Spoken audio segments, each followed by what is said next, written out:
All right, guys, we got a lot to talk about this one. What's going on, guys? This is the Club of Demand 1993 coming at you for my 91st edition of WWE Turn Alert as we talk about a turn that I was expecting to happen, but some pieces of how it happened wasn't a fan of. And of course, I ranted about it a little bit in my Raw review, but we'll talk about it again a little bit here. But again, the idea of this turn again was not bad at all. Like, this was the right direction to go. But again, just a little thing involved in it kind of bugged me a little bit. And also, I feel this happened a week early. But I'll get to, of course, why in a second, though. But this turn is going to be discussing the baddest woman on the planet. The way I thought this woman was going to come into WWE as a villain. But she came in as a babyface, and it was more so like, it was like more real life. Like, she dreamed of coming here, and she's happy to be here, basically. And obviously, because she had unfinished business with the Authority and whatnot, we were not going to root against her against the Authority at first. You know what I mean? Like, she just, and of course, she came in with a lot of doubters. But then she proved us all wrong at WrestleMania 34, and has had a pretty strong title reign, I gotta give credit to. And that, of course, is Rowdy Ronda Rousey, of course. The current Raw Women's Champion. Well, almost no longer Raw Women's Champion after this week with that segment that's made absolutely no sense. Because once again, WWE, is trying to do something their way because they know if they do it our way, then they, of course, do not get the full credit for it. So they got to sabotage it, make it their way, make it absolutely so freaking complicated, and then get to where we need to be. But anyway, so Ronda Rousey turned heel this past Monday night on Raw. But it happened in a strange way. You see, Ronda Rousey, for a couple weeks now, ever since Becky Lynch got suspended, which, again, the segment that Becky Lynch was announced for suspension, and, Vince replaced, her with Charlotte, had some problems with it. First off, again, like, the thing that worried me that, did not happen, though, thank God, is that it didn't completely ruin Becky's badass persona. It did not.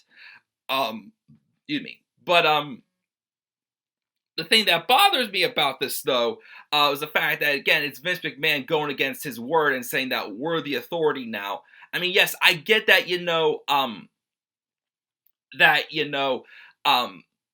Becky Lynch, attacked Authority, which is what we wanted to see. But obviously, they could have worked out some type of storyline to, like, they could have just straight out had this, Becky, go up against Charlotte or something like that, like, at the beginning. But instead, they beat around the bush and had Ronda Rousey kind of be like the one who was like begging for Becky Lynch to get back into this title match. Now, here's the thing: if they would have waited one more week,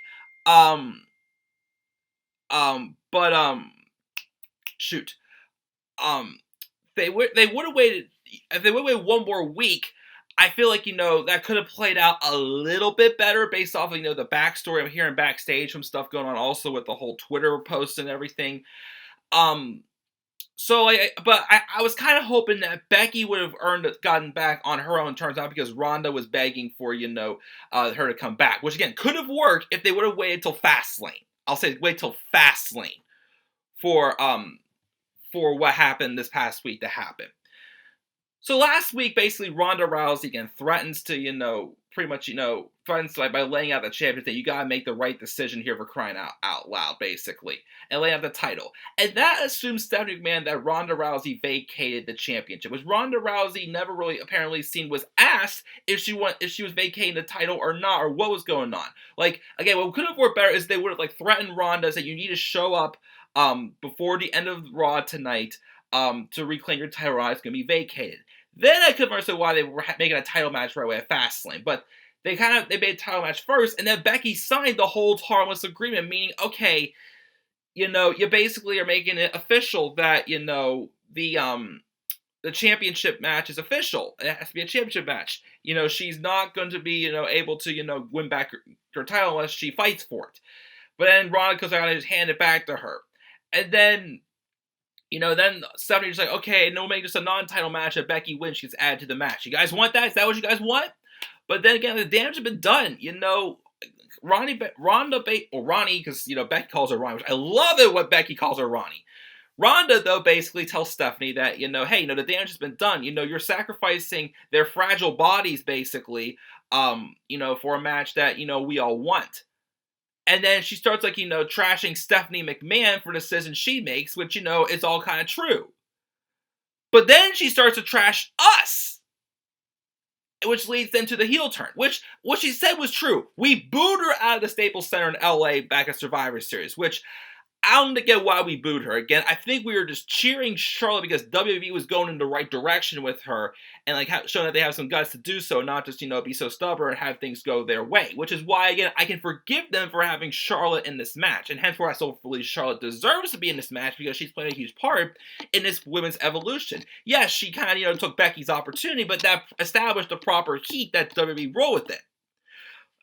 But then, of course, afterwards, that's when, she beats down on Becky. Takes on Becky. But again, wasn't she taking us out on Stephanie because Stephanie was still not completely giving her what she wanted, the match with Becky and Ronda. That's, the problem I had there. The McMahon family stuck their nose into this, which didn't really need to happen. Again, all that needed to happen was for,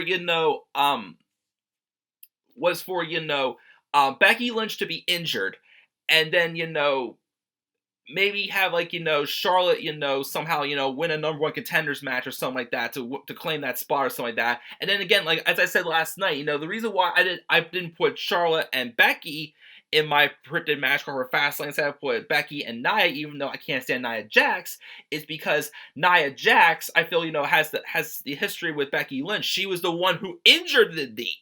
Again, this whole idea of Becky Lynch apparently faking a knee injury is complete BS to me. If you feel that, I'll respect you. I have all respect, but in my opinion, it's all BS. Because with her persona, why would Becky Lynch want to fake a knee injury to, get to what she wants?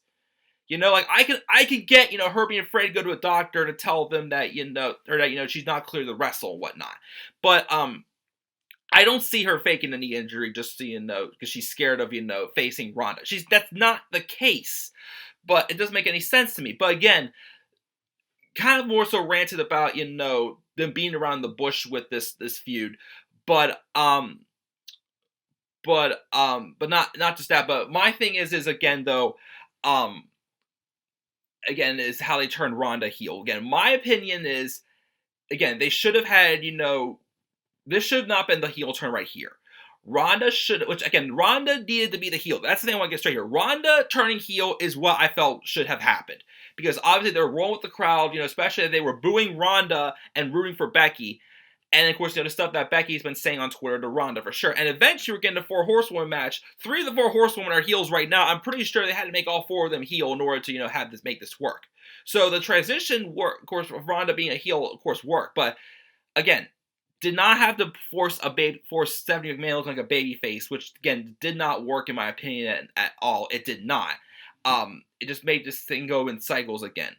And then again, what I would have rather have had happen is have Becky win on Sunday, and then have Ronda turn heel and beat down on Becky, getting what she wants, and then just beat the ever living crap out of Becky Lynch. They could have gone with it the complete opposite way, that way I feel. And things could have flowed a little bit more.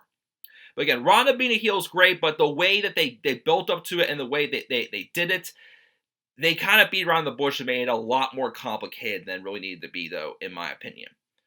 So yeah, we got the right people are the heels going into WrestleMania, but again, it should not, the McMahon family should not really have been that involved in this feud as they should have. But once again, it's because, we kind of took over with this, but then again, you told us months ago that we're the authority. BS completely. But that is it for my little rant on, the structure for the turn alert, but approved turn alert turn for Ronda Rousey. Yes, it's definitely needed to happen, as I really thought we were going to have Ronda coming in as a heel to begin with, but that's not the case. But still, I'm cool with this. But again, they could have, told the story a little bit better. So, what are your thoughts on Ronda Rousey being a heel now? What do you think the future is for Ronda Rousey in the future, of course, for the 4 horsewoman match? Leave your thoughts down in the comment section below. And please subscribe to my channel, like the video for more content on my channel, and follow me on Twitter at DemandedAirRyan3. And guys, I will see you all later. Just please stay tuned for more as always. WWE Turn Alert.